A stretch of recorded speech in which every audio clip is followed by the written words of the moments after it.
Yo como argentino desperté de mi hispanismo al ver primero con asombro y luego con orgullo cómo a España y a sus naciones hijas le bastaba con menos para vencer lo que fuese y a quien fuera.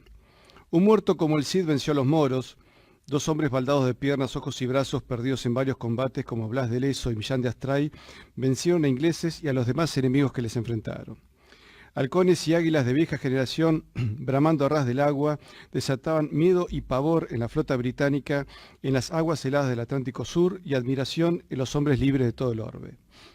Y cuando España estuvo en peligro de muerte, fueron mujeres sin entrenamiento militar las que dieron vuelta inminentes derrotas hasta convertirlas en victorias, como María Pita en Galicia al vencer a los ingleses, Agustina de Aragón en Zaragoza al vencer a los franceses de Bonaparte, Rafaela Herrera en Nicaragua al derrotar a un ejército inglés, la tucumanesa Manuela Pedraza, Martina Céspedes y sus hijas, y la gallega Lorea en las invasiones inglesas en Buenos Aires en 1806 y 1807. Y también recordemos a nuestras maravillosas enfermeras en la Guerra de las Malvinas, que como ángeles guardianes dieron todo de sí mismas en un magnífico espíritu de abnegación para atender a nuestros heridos, y cuando la identidad también estuvo en peligro, la Santa Teresa de Ávila volcó la mano de Dios para señalar nuestro destino. Era el concepto civilizador cristiano los que nos mantenía unidos como cultura y como pueblos, hasta que nos empezamos a olvidar de lo que somos, de nuestro ideal, dando un salto al vacío cuando nos separamos y desmenuzamos en el siglo XIX. Recuerdo cuando en cuarto grado de escuela primaria me enseñaron la historia de las invasiones inglesas. Me llené de orgullo al saber de lo que fueron capaces nuestros ancestros, derrotar a la mayor potencia naval de esos tiempos. Mas, qué extraño era aprender en la segunda parte del año que los valientes próceres de las invasiones ya no lo eran, sino que pasaban a la condición de traidores, y los ingleses dejaban de ser nuestros enemigos, para traernos incluso a los futuros libertadores. Algo ya no me cerraba. Parece que éramos muy malos cuando éramos españoles en todo el continente. Sin embargo, al revisar la historia, nos dimos cuenta que fue muy distinta, pues vivíamos felices bajo un cetro justo, gozando del testamento de nuestra primera reina de Indias, doña Isabel la Católica. Inocente era nuestra existencia hasta que Albión nos convenció de que no éramos felices en nuestra civilización, que estábamos gobernados por tiranos y que libres de esos supuestos hombres viles estaríamos mejor. ¿Cuál fue el resultado? Ahora, con la misma lengua y religión, somos las partes debilitadas de 25 nacionalidades distintas. ¿Alguien puede explicar esta falta de cordura? ¿Acaso alguien conoce 25 Francias distintas o 25 Rusias distintas? Solo nosotros, los pueblos de América, conocemos y sufrimos semejante ingeniería social de balcanización de un país en su origen, unido por la fe, las leyes, la lengua, el gobierno y la cultura. Y la pregunta que todo patriota debe hacerse: ¿quién se benefició con esta fiesta de repartijas territoriales que nos dejaron enfrentados entre nosotros y a merced de la voracidad extranjera? El pueblo seguro que no. Las burguesías dominantes en Hispanoamérica de 1810 y sus amos ingleses seguro que sí, pues se quedaron con nuestra economía y nos convirtieron en vasallos ingleses sin que nos demos cuenta. Destruyeron nuestra moneda, el real de A8, que fue la primera moneda global que nos permitió dominar entre los siglos XVI y principios del XIX el comercio del área Asia-Pacífico, tan disputado en estos días. Moneda que incluso resellada era usada por Inglaterra en sus colonias de Oceanía y África. Y los gobernantes, clérigos y militares que reaccionaron ante el previsible desastre post-independencia, hoy son los malos de la película. Con esta moneda mundial, el real de A8, podíamos caminar desde el Río de la Plata hasta Filipinas y China, donde fue base del yuan chino y de otras monedas asiáticas, y donde circularon 515 millones de monedas de plata americana con reconocimiento legal hasta 1948, cuando el gobierno de Mao las sacó de circulación. Esto es 124 años después de la batalla de Ayacucho, cuando comienza nuestro declive. Batalla en la cual se enfrentaron no menos de 80 familias en ambos bandos que en un crimen de lesa hispanidad cometieron el suicidio de nuestra patria. Martín de Álzaga, héroe de las invasiones inglesas que manejaba el comercio asiático con Filipinas y Buenos Aires, no quiso en 1806 entregar las rutas comerciales a los ingleses, y por eso lo fusilaron los revolucionarios de Mayo. Y así perdimos todo nuestro comercio con Asia, que entre los siglos XVI y XIX hizo que las economías de China e Hispanoamérica fuesen complementarias gracias a la fortaleza de nuestra moneda. Por eso la política de la pérfida Albión fue atacar a ambos imperios, el chino y el español, hasta destruirnos. Esta fue la primera moneda global. el real de 8 u onza castellana de plata reconocida en los 5 continentes y que, aunque hoy parezca una fantasía, fue nuestra moneda. Y se perdió a partir del desigual Tratado de Amistad y Comercio con Gran Bretaña, firmado por los nuevos Estados americanos en 1825, en el que nos pusieron sus condiciones. Se mantuvo como moneda de predominio mundial hasta que desaparecimos como imperio y fuimos sustituidos por la libra inglesa, que se quedó con el mercado asiático, y nosotros nos quedamos con la pobreza disfrazada de libertad. Posteriormente a las independencias, las monedas americanas perdieron su valor y el crédito para la producción subió del 5% anual al 2% mensual, haciendo que buena parte del comercio pasara de manos criollas y españolas a inglesas. Los años inmediatos a la Revolución impactaron en un descenso de la actividad comercial en las Indias en desmedro de nuestros intereses y se cortaron las actividades comerciales con Asia. El último galeón de Manila zarpó en 1815 y ese mercado pasó definitivamente a manos de empresas británicas. Ahora se ve más claro por qué llevamos 2 siglos de retraso con escasos y honrosos periodos de lucha por nuestra dignidad. Entendemos, queridos amigos, por qué no debemos olvidarnos de aquel 2 de abril de 1982, pleno de dignidad nacional, donde las principales naciones que nos apoyaron en la Guerra de las Malvinas fueron de origen español, como Perú, Guatemala, Bolivia, Ecuador, Paraguay, Panamá, Venezuela, y cientos de militares españoles que se ofrecieron de voluntarios. Podemos ver que si nos damos cuenta de que somos 550 millones de compatriotas hijos de la madre patria, podemos construir una potencia.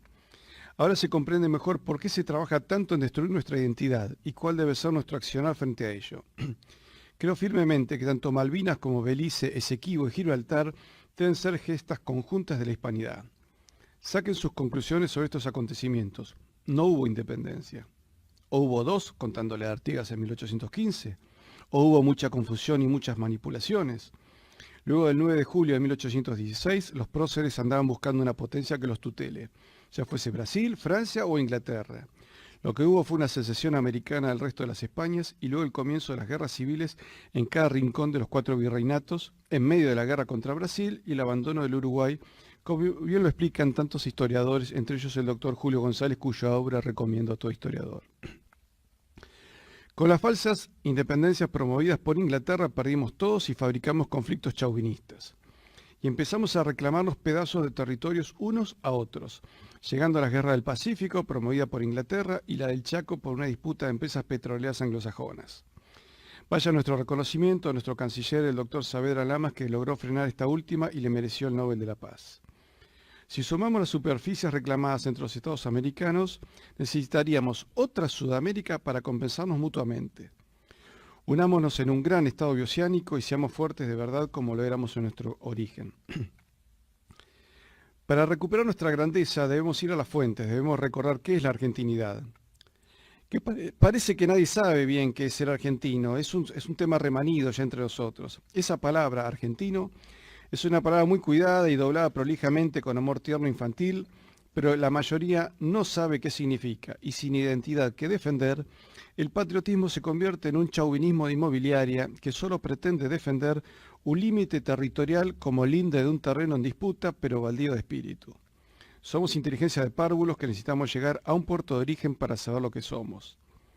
Y de esa manera, al aferrarse inocentemente a un espacio dentro de un mapa que ni siquiera saben interpretar en su historia, extensión y posibilidades, algunos no se dan cuenta que nuestra identidad cubre un territorio mucho más grande y que esa es nuestra verdadera patria, es decir, toda la hispanidad con cientos de millones de personas y 20 millones de kilómetros cuadrados de tierra, mar y hielos, porque la patria es el asiento de la civilización que hemos heredado. Pero algunos se conforman en pensar en pequeño, con visiones muy chicas y restringidas. Y todavía se preguntan por qué nos pasa lo que nos pasa en nuestro eterno discurrir decadente con pocas glorias que mostrar. Y la misma pregunta se hacen todos los pueblos hijos de España. Sabemos, intuimos que fuimos grandes, que hay algo en potencia en nosotros, pero no tenemos clara cuál es nuestra identidad como pueblo. Estallamos de alegría ante un triunfo nacional, pero no logramos articular un proyecto civilizatorio. Por el contrario, nuestros políticos trabajan día y noche desde hace generaciones por la destrucción de nuestros antiguos cimientos ancestrales que forjaron entre españoles y naturales, creando un nuevo mundo y una nueva raza. La identidad hispano-católica argentina Es un debate que lo han sacado a la luz desde todo el arco emocional e ideológico, tanto nacionalistas como socialistas, peronistas, radicales, conservadores y tradicionalistas, desde Manuel Ugarte y Jorge Abelardo Ramos hasta Julio González y Bernardo Losier Almazán. ¿Cuál es nuestra identidad más allá del espacio que ocupamos? Raza, credo, lengua, historia compartida, valores que van unidos para construir las bases y los techos de nuestros lares. España nos trajo su ímpetu civilizador y evangelizador. Nos forjó con su destino de nueva Roma imperial de quien era justa heredera. Nos educó en la filosofía griega y nos vivificó en la fe de Tierra Santa. Hasta las églogas de Virgilio y los poemas de Petrarca llegaron a América gracias a España. Esa identidad nos unió cabalgando sobre nuestra lengua castellana, pisando el límite del actual Canadá hasta la Patagonia, en una forja sin igual en otro continente. Esas columnas de nuestra identidad nos permitieron defender nuestra soberanía política, buscar la justicia social e intentar la independencia económica, y a la vez unificar el globo terráqueo, construir una civilización y rescatar a pueblos de la barbarie. Sin España, las tribus naturales se hubiesen extinguido, pues no llevaban un desarrollo paralelo a sus primos asiáticos. Están en un punto de decadencia y con la pirámide poblacional severamente invertida o en riesgo ya de tal condición. Había tribus cuyo promedio de edad era de 16 años. Fueron decayendo hasta no reconocerse entre ellos y matarse y dominarse, esclavizarse e incluso comerse unos a otros. Ya Fray Toribio de Benavides se encargó de desmentir en su tiempo a Fray Bartolomé Las Casas y la cuestión se zanjó en las controversias de Valladolid. Aquí solo habría quedado una tierra yerma de tribus dispersas que posiblemente hubiese sido ocupada por los británicos, quienes las habrían extinguido o esclavizado según interés de momento, como hicieron en Australia con sus naturales, hasta no dejar testigos de sus atrocidades. O por Rusia, que llegó hasta Alaska y años después disputaba con los españoles espacios comerciales en California. O por chinos, si los primeros que cruzaron por Bering o por mar hubiesen podido regresar a Asia. ¿Qué hubiese sido del Nuevo Mundo poblado por rusos, chinos, ingleses y sus socios holandeses? No lo sabremos nunca.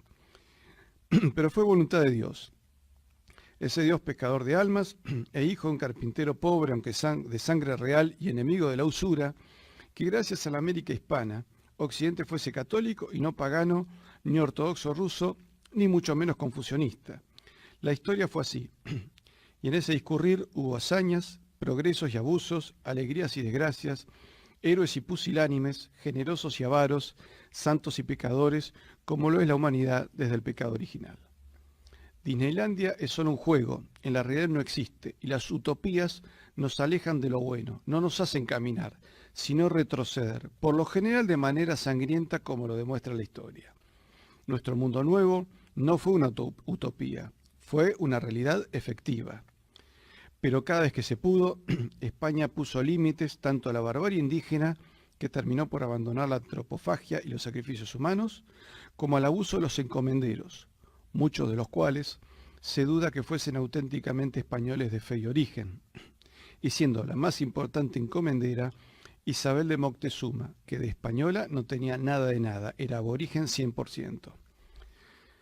Las leyes de Indias que protegían a los pueblos indígenas fueron la base del actual derecho internacional público, así que aún con abusos, las cosas se hicieron mejor de lo que estaban, y de lo que habrían realizado los ingleses u holandeses, poco proclives a respetar vidas ajenas, pero así a contratar mentirosos como el holandés Theodor de Brie, que fabricó la leyenda negra, divulgada también por italianos e imprenteros alemanes, y a pagar por nuestras tierras plumas vernáculas para denostar a nuestra civilización. Justificar nuestro fracaso continental por nuestro nacimiento de hace 500 años es absolutamente pueril. ¿Acaso le reprochan hoy a Alemania y España, a Italia, el haber sido civilizados por Roma? ¿O le reprocha a dos Sicilias a España el haber pertenecido a la corona de Aragón? Claro que no. De esos periodos de su historia han sacado provecho para su adultez como naciones. Recordemos, estimados compatriotas, que los verdaderos abusos hacia los naturales provinieron de los revolucionarios que les quitaron las tierras a partir de mayo de 1810 en nombre de un igualitarismo que ellos no practicaron, sino que se enriquecieron sirviendo a Londres.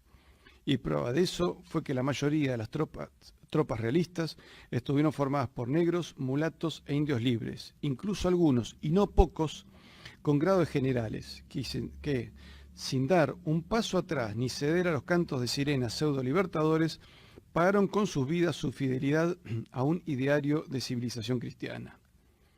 Veían en los revolucionarios a sus propios amos criollos, de cuyos abusos solo los amparaba la Iglesia y la corona. Es conocida la frase de Bolívar que decía: «¡Qué mala que es España, que no me deja tener esclavos!».